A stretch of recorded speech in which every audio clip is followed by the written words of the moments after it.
ये भी आपने पहले कर रखा है, ठीक है।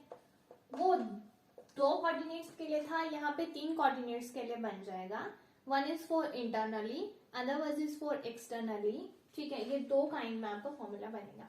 क्या होता था, ठीक है, कि हमने जब कोऑर्डिनेट्स ऑफ अ पॉइंट निकालने थे, जैसे आपके पास एक पॉइंट होते थे ना 2, ठीक है, एंड यहाँ पे आपकी m/n होती थी, राइट। यहाँ पे हो जाएंगे आपके कोऑर्डिनेट। अब उस टाइम पे क्या थे, 1 मतलब x एंड y थे। अब यहाँ पे z1 x1 y1 z1, तो x2 y2 z2 हो जाएगा, ठीक है। तो ये आपके पास क्या बनता है, मतलब कि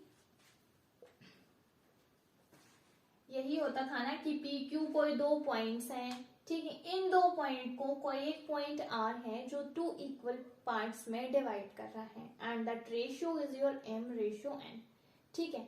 तब हम लोग क्या करते थे, तब हम लोग जब हमने इसके कोऑर्डिनेट्स निकालना थे, तो जो पॉइंट डिवाइड कर रहा है, ठीक है, तब हम लोग क्या करते थे, हमारे पास आता था कि कोऑर्डिनेट ऑफ पॉइंट कैसे निकालते हैं।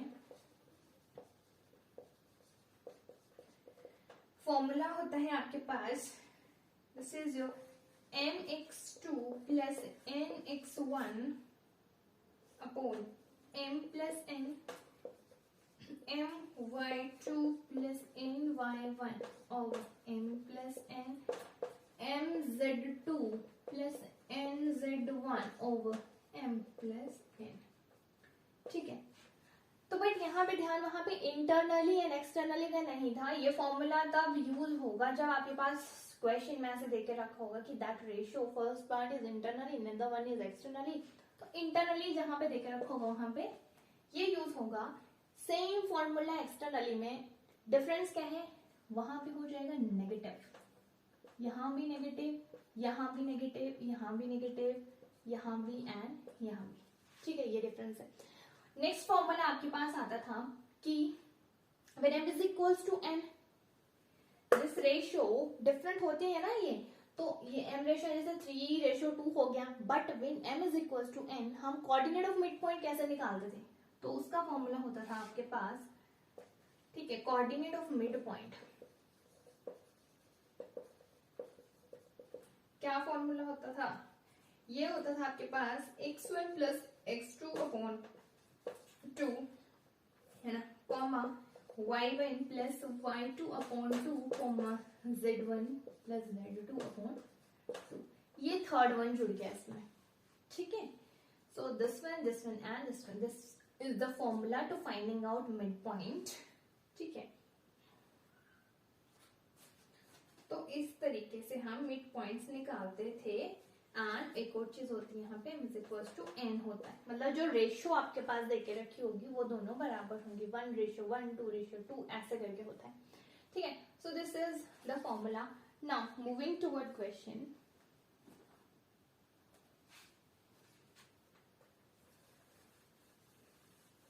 फॉर्मूले ध्यान में रखने हैं। अगर आपको फॉर्मूला लर्न है ना, तो क्वेश्चन 3 डायमेंशनल ज्योमेट्री, कोऑर्डिनेट, या आपने स्ट्रेट लाइन जो पढ़ा, इजीली आप कर सकते हैं। तो फॉर्मूले तो लर्न करने पड़ेंगे, ठीक है। तो क्वेश्चन है आपके पास, find the coordinates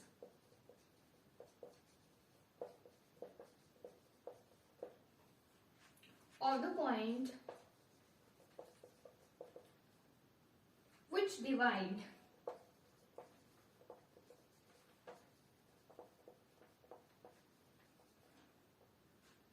the line segment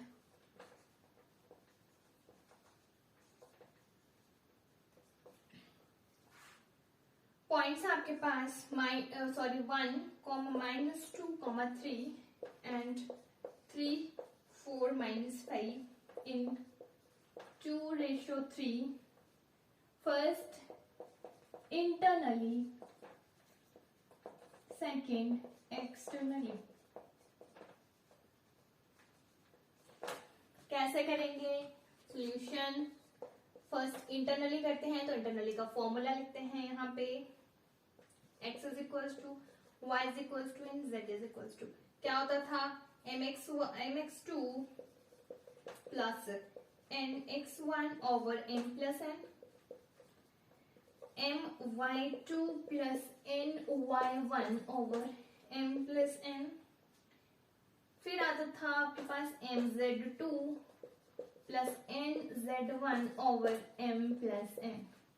ठीक है, सिंपली वैल्यूज पुट करनी है।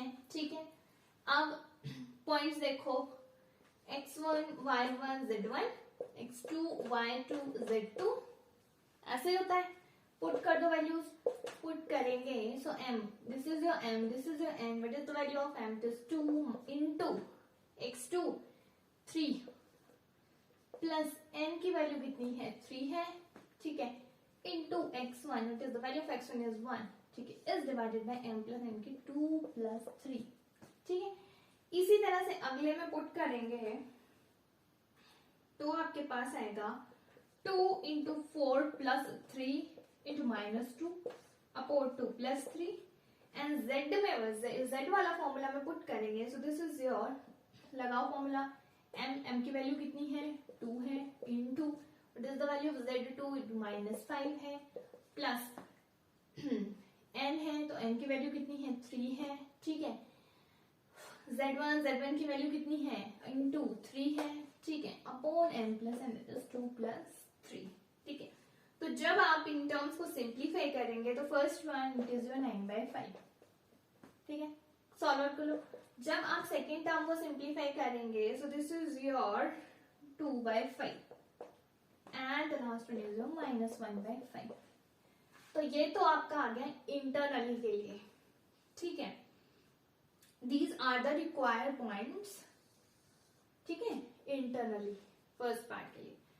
सेकेंड आप सेम मेथड से यूज करोगे, क्या चीज होती है वहां पे, माइनस लगता है, माइनस, राइट, माइनस हो जाएगा।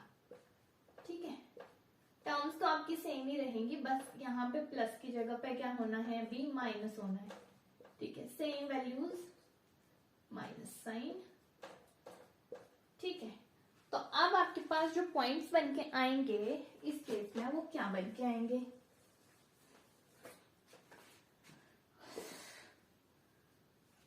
ये आपके पास बन के आएगा -3 -14 और 19, -3, this one is your -14 and this one is your 19. So -3 -14 and 19 are the required points. ठीक है, तो ये है आपके required point second part externally के लिए। ठीक है, क्या है फॉर्मूला ध्यान में रखना है, बस फॉर्मूला यूज किया एंड कोऑर्डिनेट आपको पता है पीके x1 y1 z1, ऐसा नहीं करना कि हाँ x1 फिर x2 फिर आपने ले लिया कि x3, no, the right way is this, x1 होता है देन y1 देन z1 होता है। ठीक है, क्योंकि मैंने आपको बोला कि 3 डायमेंशन में ये होता है, कोई भी पॉइंट आप ले रहे हो उस पॉइंट को आप जब डिफाइन करना है तो आपको तीनों डायमेंशंस का यूज करना पड़ेगा, आपको x का भी, y का भी एंड z का भी, एंड द राइट वे लिखने का जो तरीका होता है इनका वो यही होता है। ठीक है, और जो चीज मैंने आपको बता दी कि अगर सिर्फ x एक्सिस पे है तो y एंड z कोऑर्डिनेट 0 हो जाते हैं, अगर y पे है तो z जो आपका है वो 0 हो जाएगा। ठीक है, so this is the right way to write these coordinates of p and you have to compare these, ये जो कोई भी पॉइंट्स आपके पास दे के रखेंगे वो इनके साथ ही कंपेयर करना है, 1 1 एंड 2 2 लगा के देन फॉर्मूला यूज करके and you will get your answer. ना अब हम चलते हैं क्वेश्चन, नेक्स्ट क्वेश्चन की तरफ। उसमें आपके पास क्या करना है कि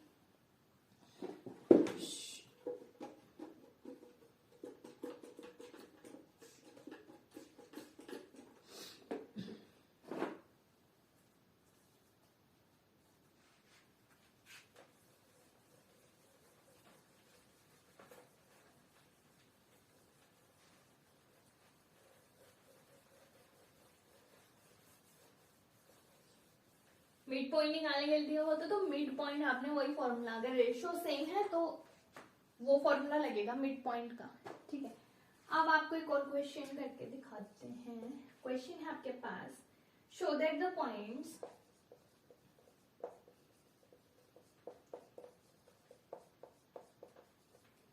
क्या है आपके पास, ए की वैल्यू दे के रखी है 1 2 3, ठीक है। बी की वैल्यू आपके पास दे के रखी है -1 -2 -1, सी की वैल्यू आपके पास दे के रखी है 2 3 एंड 2।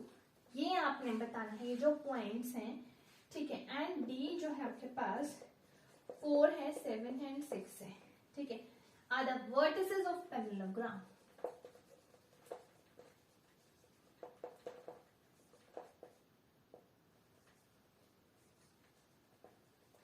तो मैंने आपको पहले ही बोला कि आपको ये चीजें पता होनी चाहिए। राइट एंगल ट्राइंगल क्या होता है, ठीक है ना, वो तो हमें पता था कि हाइपोटेन्यूज का square is equal to base का स्क्वायर प्लस परपेंडिकुलर का स्क्वायर। अब पैरेललोग्राम का पता होना चाहिए कि वर्टिसेस तो दे दी, बट ये है वर्टिसेस पैरेललोग्राम की कि नहीं है, ठीक है। तो तभी पहले जो भी इसका पता होगा कि ये होता क्या है, ठीक है। तो आपको पता है कि पैरेललोग्राम में अपोजिट साइड्स जो होती हैं वो इक्वल होती हैं, ठीक है। आपको पता है अगर आपके पास इस तरीके का आपका पैरेललोग्राम होता है, this is your A B, है ना, सी डी, तो इसकी जो अपोजिट साइड्स होंगी वो इक्वल होंगी। मतलब ये आप जो डिस्टेंस फॉर्मूला लगा के निकालोगे ये इसके बराबर आना चाहिए और ये वाला साइड इस वाले के बराबर आना चाहिए, ठीक है। तो यही हम प्रूव करेंगे बाय यूजिंग डिस्टेंस फॉर्मूला। देखो कैसे करेंगे। पहले आप निकालेंगे सॉल्यूशन ए बी लिया एंड ए बी में लगा दो distance formula, x1 y1 z1 x2 y2 z2, ठीक है। x2 minus x1 -1 minus x1 -1 का square plus y2 minus y1 that is -2 and minus y1 that is -2 plus z2 minus z1 that is -1 and -3 का square, ठीक है।